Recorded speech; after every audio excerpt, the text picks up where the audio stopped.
Jawa Timur ini yang menyayat hati karena ada kasus pembunuhan anak yang dilakukan ibu kandung di wilayah Jember dan sampai saat ini masih terus didalami oleh polisi. Proses rekonstruksi melibatkan psikiater untuk mengetahui kejiwaan tersangka. Proses rekonstruksi pembunuhan anak oleh ibu kandung di Desa Jamintoro, Jember dengan pengawalan ketat kepolisian. Garis polisi terpasang saat tersangka dihadirkan ke TKP. Sebanyak 5 adegan diperagakan, diantaranya bagaimana tersangka menyiksa anak kandungnya sendiri dengan tangan kosong hingga menggunakan benda tumpul. Rekonstruksi berlangsung mulai dari ruang tamu, kamar depan, dapur dan kamar mandi yang seringkali menjadi tempat tersangka menyiksa korban. Selama proses rekonstruksi, polisi juga melibatkan psikiater untuk menganalisis kejiwaan tersangka. Kita juga memeriksakan kejiwaan dari tersangka, apakah dalam keadaan normal atau mungkin mengalami kelainan dalam psikisnya. Kejadiannya berulang, ini terjadi mulai September 2021 hingga saat anak tersebut menyebabkan dunia. Reva Saputri ditemukan tewas 4 Januari lalu akibat luka dalam di bagian kepala karena kerap kali disiksa ibu kandungnya. Tersangka Iva Rustiana mengaku kerap menyiksa buah hatinya karena seringkali buang air di celana dan susah makan. Atas perbuatannya tersangka terancam kurungan penjara selama 5 tahun. Tommy Iskandar melaporkan dari Jember, Jawa Timur. Ya, ini juga kasus yang menjadi perhatian publik seminggu belakangan ini. Ustaz, saya tidak ingin bertanya tentang pembunuhan karena itu sudah melampaui batas dan tidak dibenarkan. Tapi yang ingin saya tanyakan, mohon Ustaz memberikan arahan khususnya bagi saya sebagai seorang ibu gitu ya. Bagaimana supaya kita sabar dalam mendidik anak, karena biar bagaimanapun anak ini kan titipan dari Sang Ilahi gitu Ustaz. Ya Mbak Pratiwi, Allah Subhanahu wa Ta'ala Maha mengetahui bahwa fitrah seorang ibu itu mampu merawat, membesarkan, bersabar terhadap anaknya. Karenanya beban ibu beda dengan beban seorang ayah. Tanggung jawab ibu pula dilebihkan oleh Allah karena Allah Maha tahu. Itulah sisi kemuliaannya, itulah sisi kehormatan seorang ibu.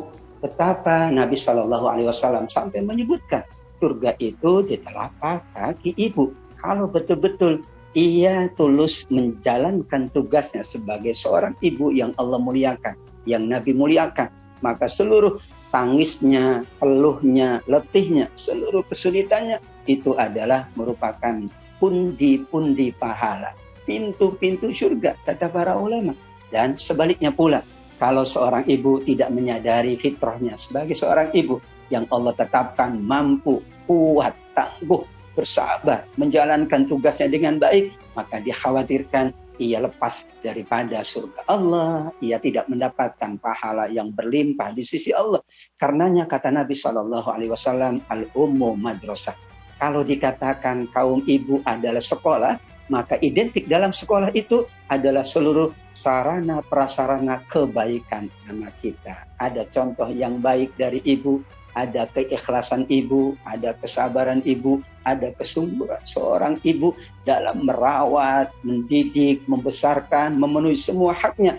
Dan Nabi SAW menyebutkan dalam hadis sahihnya bahwa ibu yang memiliki anak, membesarkannya dengan penuh kasih sayang, penuh keikhlasan, kunna sitron minan nar. Anak-anak itu akan nanti menjadi benteng dari neraka Allah Subhanahu wa Ta'ala. Dan dikhususkan kaum ibu jika sholatnya baik, jika memenuhi haknya dengan baik, menunaikan kewajibannya dengan baik. Kata Nabi apa? Untuk kaum ibu khusus, silakan masuk surga dari pintu manapun yang diinginkan oleh seorang ibu, seorang perempuan. Itulah kemuliaan yang sangat banyak bagi kaum ibu, belum lagi nanti anaknya mendoakannya, belum lagi anaknya wajib berbakti kepada ibu lebih awal, lebih dahulu, lebih prioritas dari baktinya kepada sang ayah. Wahai kaum ibu dan kita semua sebagai kaum ibu, kita sangat yakin Allah menitipkan anaknya kepada kita, menitipkan makhluknya kepada kita adalah Allah sudah memahami dan mengetahui bahwa kaum ibu adalah kaum yang layak untuk mengasuh, membesarkan, dan menjadikan anaknya solihin dan solihah. Amin ya rabbal alamin. Amin ya robbal alamin. Tapi lantas kalau begitu peran ayah untuk mendidik anak dalam Islam gimana Ustaz?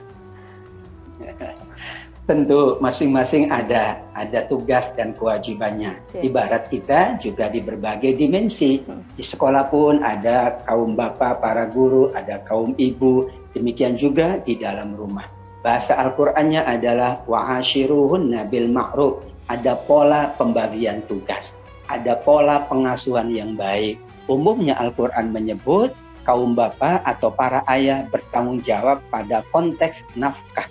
Sedangkan kaum ibu bertanggung jawab pada konteks pendidikannya yang lebih sempurna. Namun, Al-Quran juga menyebut ada dialog Nabi Ibrahim, sang ayah, dengan putranya Nabi Ismail.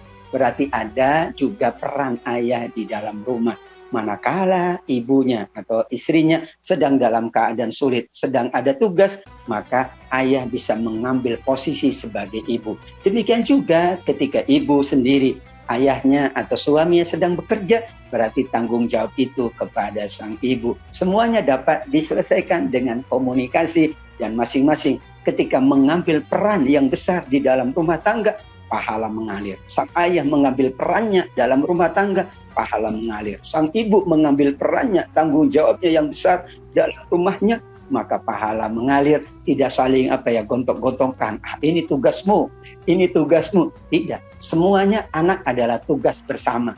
Tugas ayah dan tugas ibu bersama, karena keduanya sudah diikat dengan ikatan mulia oleh Allah Subhanahu wa Ta'ala. Masya Allah. Jadi tidak ada yang dibebankan satu sama lain, semuanya harus beriring seirama ya Ustaz ya.